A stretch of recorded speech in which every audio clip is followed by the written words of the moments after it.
This is Mamata Nikhilesh. Welcome to my channel. మేము ఇప్పుడు present వచ్చేసాము లంచ్కి కేఎస్ బేకర్స్. సో కొద్దిగా వ్లాగ్ ఉండి బయటికి రావడం జరిగింది. లంచ్కి లేట్ అయిపోయింది, టైం 3 అవుతుంది.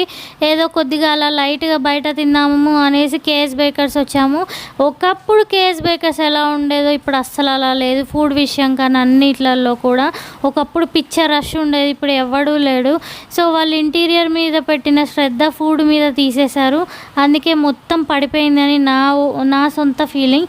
ఎందుకంటే ఒకప్పుడు ఎప్పుడు చూసినా కేఎస్ బేకర్స్ అని నేను, ఇప్పుడు కేఎస్ బేకర్స్ వద్దులే అని అనుకునేలాగా అయిపోయిందన్నమాట.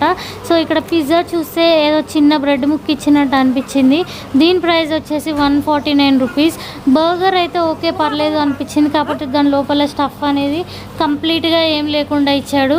సో మొత్తానికైతే నాకు కేఎస్ బేకర్స్ ఫ్లాప్ అయిపోయింది అనిపిస్తుంది. మరి మీకు? Please comment and subscribe to my channel.